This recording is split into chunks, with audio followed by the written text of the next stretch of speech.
తిరుపతి.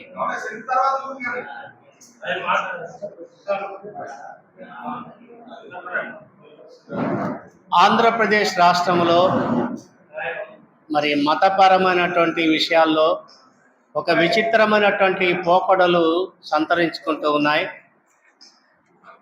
మరి ఈ మధ్యలో ఆంధ్రప్రదేశ్ డిప్యూటీ స్పీకర్గా ఉన్నటువంటి రఘురామకృష్ణరాజు గారు రాజ్యాంగ పరమైనటువంటి పదవిని అలంకరిస్తూ ఆయన పదవి ప్రమాణం చేసేటప్పుడు రాగద్వేషాలకు అతీతంగా నా కర్తవ్యాన్ని నేను నిర్వహిస్తానని చెప్తూ ప్రమాణం చేసినటువంటి ఆయన కొన్ని రోజుల్లోనే ఉండి నియోజకవర్గానికి ఆయన ప్రాతినిధ్యం వహిస్తూ ఉండగా ఆకివీడు ఉండి ఈ పరిసర ప్రాంతంలో ఉన్నటువంటి చర్చిల్ని క్రైస్తవుల్ని ద్వేషిస్తూ ఒక పగబట్టినటువంటి పాములాగా ఆయన లేచినటువంటి వాడుగా మరి క్రైస్తవులకు ఇబ్బంది పెట్టేటువంటి కార్యక్రమాన్ని మొదలుపెట్టాడు.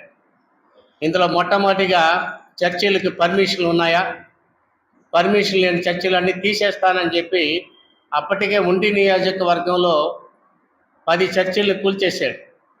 ఇంకా ఆకివీడులోకి వెళ్తే 113 చర్చిలకి నోటీసులు ఇచ్చాడు. రోజు వచ్చి ఏదో ఒక కార్యక్రమం అంటే ద్వేషాన్ని వెళ్ళగక్కుతూనే ఉన్నాడు. ఆయన ప్రతిరోజు కూడా ఏదో ఒక ప్రెస్ మీట్ పెట్టడం, క్రైస్తవులను దూషించడం, ఇదే పని పెట్టుకున్నాడు. ఆయన కర్తవ్యం, ఆయన బాధ్యత, రాష్ట్రానికి ఏం చేయాలి, ఆయన నియోజకవర్గానికి ఏం చేయాలి, ఇవన్నీ లేవు ఆయనకి. తెల్లారు లేస్తే ప్రశ్న దగ్గరికి రావడం, క్రైస్తవుల్ని ద్వేషించడం, ఇలాంటి కార్యక్రమాల్లో ఈ మధ్యలో సౌండ్ పొల్యూషన్ అని చెప్పి చర్చి మీదలో ఉన్నటువంటి ఈ గొట్టాలన్నింటినీ కూడా తీయించేశాడు. అంటే నోటీసులు కూడా పంపించాడు. ఇంకా చెప్పాలంటే ఎస్సీ దళితులుగా అయినటువంటి వారు క్రైస్తవులుగా మారినటువంటి వారిని సర్టిఫికేట్ తీసేసి బీసీసీగా ఇచ్చేస్తాను, అందరూ తీసుకోండి, అందరికి ఇచ్చేస్తాము అని చెప్పి ఆయన చెప్పడం జరిగింది. ఈ రీతిగా రోజు వచ్చి ఆయన బెదిరించేటువంటి క్రైస్తవుల్నే పెట్టాడు. ఇప్పుడు మసూదులకి లైసెన్సులు పర్మిషన్లు ఉన్నాయా, మరి తర్వాత టెంపుల్స్కి పర్మిషన్లు ఉన్నాయా, వాళ్ళకి గొట్టాలు పెట్టుకోవటం లేదా, వాళ్ళు కూడా హారన్స్ పెట్టుకోవడం లేదా, అవన్నీ తీయించవా? కేవలం క్రైస్తవులు చర్చిలు మాత్రమే నోటీసులు పంపించి ఈ కార్యక్రమం చేయడము, ఇది కక్ష సాధింపే చర్యగా కార్యంగా మేము మా క్రిస్టియన్ సొసైటీ తరపున, ఏపీ క్రిస్టియన్ సొసైటీ తరపున దీన్ని తీవ్రంగా ఖండిస్తుంటున్నాం.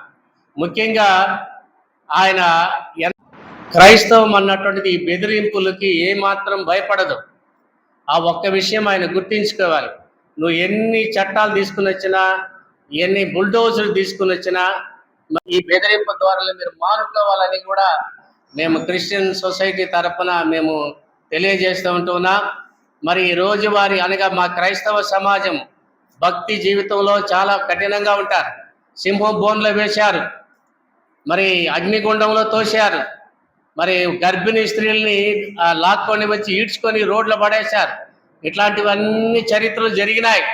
ఎక్కడ కాల్చినారు, రాళ్లతో కొట్టి చంపినారు, ఎక్కడా కూడా వాళ్ళు క్రీస్తుని విడిచిపెట్టలేరు. మొన్న నువ్వు అన్నావు, మీరు క్రైస్తవ సర్టిఫికేట్లు ఎస్సీగా నుండి మీరు బీసీగా మారిపోతే మారిపోండి, లేదంటే గుళ్ళు దేవాలయ దగ్గరికి వచ్చి హిందువులుగా మారిపోండి అన్నావు. నువ్వు చెప్పినటువంటి పిలుపుకి ఒక్కరైనా కదిలినారా క్రైస్తవులు?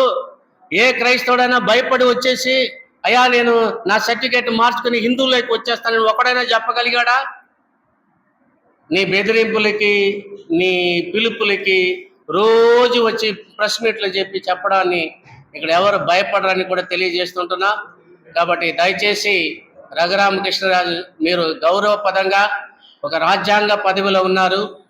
మీ యొక్క పరిధిని మీరు ఏం చేయాలో దాన్ని మాత్రం చేయండి.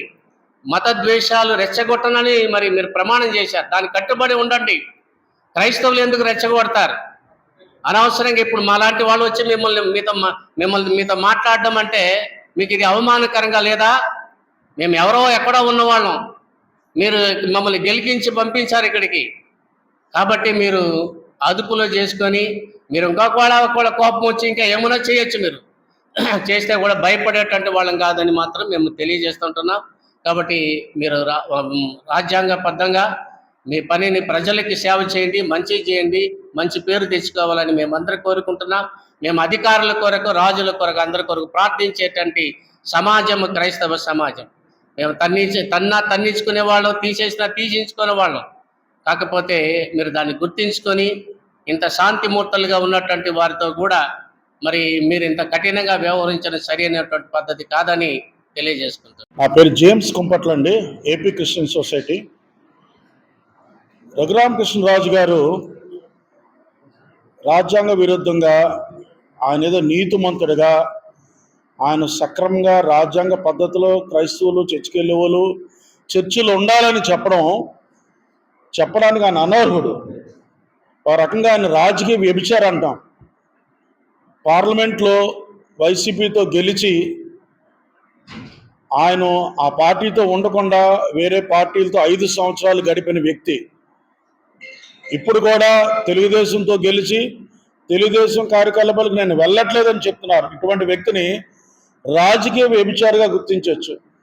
ఆయనే ఏ పార్టీ ఏ ఓట్లతో గెలిచాడో ఆ ఓట్లు సంబంధించి ఉండకుండా ఏదో క్రైస్తవులైన వారు, దళితుల వారు చర్చలకు వెళ్తే మీ మతం మారండి, సర్టిఫికెట్లు మారుస్తామని చెప్పడానికి ఆయన అనర్హుడు. అందుకని రాజకీయ వ్యభిచారం. ఆయన లక్షల మంది ఓట్లు వేస్తే ఆయన 5 సంవత్సరాలు అక్కడికి రాకుండా ఢిల్లీలో ఉండిపోయాడు.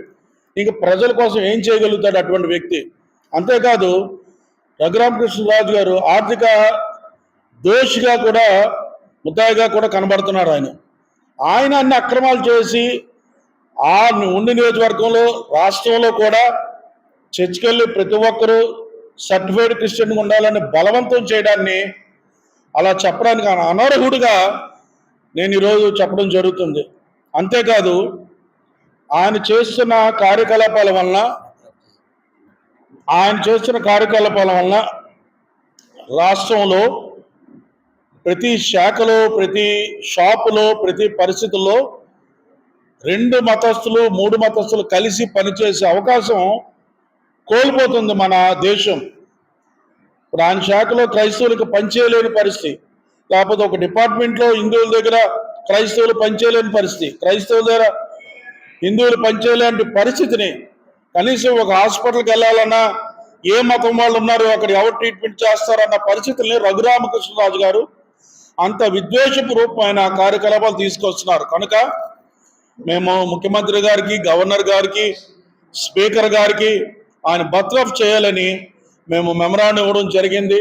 అంతేకాకుండా క్రైస్తవ మైనార్టీలని ప్రభుత్వం ఏ చట్టంతో ఎలాగ గుర్తిస్తుంది, చర్చిల్ని, స్థానిక ప్రార్థనా సమావేశాలని ఎలా గుర్తిస్తుంది, వాటి నిర్మాణానికి వారికి కావాల్సిన పరిమితులు ఏంటి, ఇతర మతాలకి వీరికి కూడా వ్యత్యాసం, ఏపీ క్రిస్టియన్ మైనార్టీ యాక్ట్ ఒకటి తయారు చేయమని, అలాగే ఏ పరమతం మీద దాడులు చేయకుండా కఠినమైన శిక్షలతో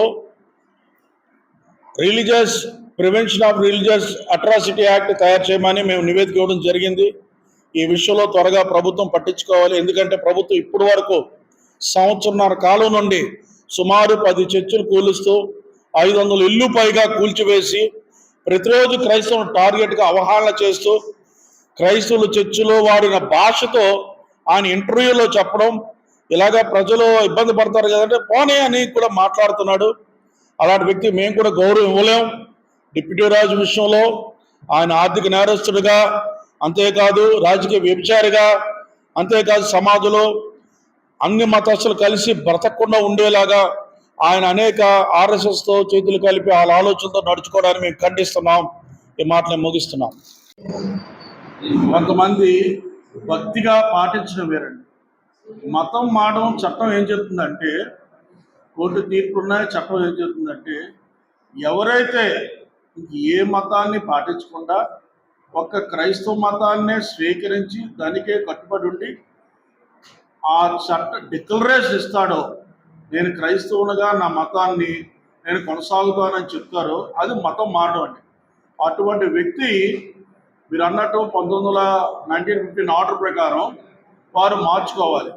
మండల కమిషన్ ద్వారా మన రాష్ట్రంలో దళిత్ క్రిస్టియన్స్ అని ప్రభుత్వం సూచించి వారికి 1% రిజర్వేషన్ ఇచ్చింది, కొన్ని నాన్ స్టాట్యుటరీ బెనిఫిట్స్ కూడా కల్పించింది.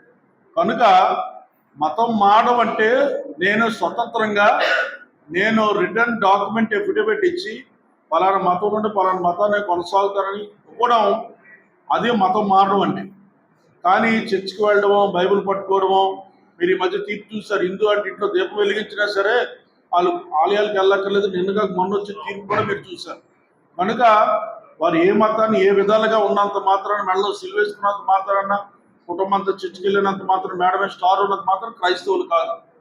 క్రైస్తవులు మతం మారడం అంటే ఎవరైతే ఎఫిడవిట్ సమర్పిస్తారో వాళ్ళే మతం మారినట్టు.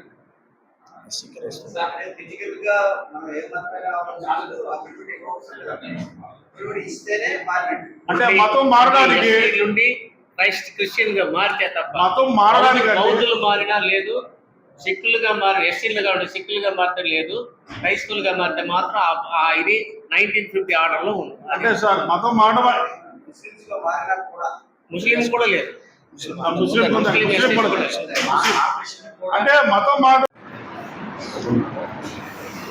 నా పేరు ఈశ్వర్ డానియల్, రాష్ట్రీయ మసీహా పరిషత్ చీఫ్ అడ్వైజర్. నేను మీడియా సమావేశానికి వచ్చిన మరి ప్రింట్ మీడియా, ఎలక్ట్రానిక్ మీడియా మిత్రులందరికీ నా హృదయపూర్వక వందనాలు, నమస్కారాలు.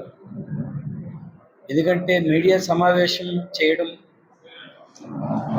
నేటి విలేకరులు, మీడియా మిత్రులు ఘటనాఘట సమర్థులు మీరు. కాబట్టి క్రైస్తవులపై జరుగుతున్న ఇటీవల కాలంలో గమనిస్తే ఆంధ్రప్రదేశ్లో ఒకప్పుడు కులం చుట్టూరు రాజకీయాలు తిరిగాయి, ఇప్పుడు మతం చుట్టూరు రాజకీయాలు తిరుగుతున్నాయి. ఇటీవల కాలంలో ఉండి నియోజకవర్గంలో గౌరవనీయులు మరి శాసన డెప్యూటీ స్పీకర్ రఘురామకృష్ణరాజు గారు మరి ఎందుకో ఒక సంఘ్ పరివార్ ఆలోచన విధానంతో క్రైస్తవులమై విషం చిమ్ముతున్నారు. మైనారిటీస్ మీద, క్రైస్తవుల మీద, దళిత క్రైస్తవుల మీద, క్రైస్తవ భక్తుల మీద ప్రత్యేకించి వాళ్ళని బాడీ షేమ్ చేస్తూ ఆయన చాలా భయాందోళనకు గురి చేస్తున్నారు. ఇప్పుడు మీరు దళిత క్రైస్తవులు కదా, మీరు ఏ సర్టిఫికెట్తో మీరు ఉద్యోగం చేస్తున్నారో ఆ సర్టిఫికెట్ అన్ని క్యాన్సిల్ అయిపోతాయని భయానికి గురి చేస్తున్నారు. అసలు ఏ సర్టిఫికెట్, క్రిస్టియన్స్ అంటే అది యేసు ప్రభువుని ఇష్టపడి చర్చికి వెళ్ళడం వేరు, ఆ మతాన్ని ఇష్టపడి బాప్టిజం తీసుకొని ఆచరణ చేయటం వేరు. చాలామంది దళిత క్రైస్తవులు ఆచరణలో లేరు కానీ ఇష్టపడి చర్చికి వస్తున్నారు తప్ప క్రిస్టియన్ ప్రాక్టీస్ లేదు, బాప్టిజం కూడా లేదు. అలాంటి వాళ్ళని చాలా ఇటీవల కాలంలో భయాందోళనకు గురి చేస్తున్నారు. చాలా ప్రత్యేకించి ఈ తెల్లవారు లేస్తే చాలు మరి అదేంటో తెలియదు, క్రైస్తవులపై ఇప్పుడు లేనంత విధముగా విషాన్ని చిమ్ముతూ ఉన్నారు. క్రైస్తవులపై ద్వేషంతో మాట్లాడుతున్నారు.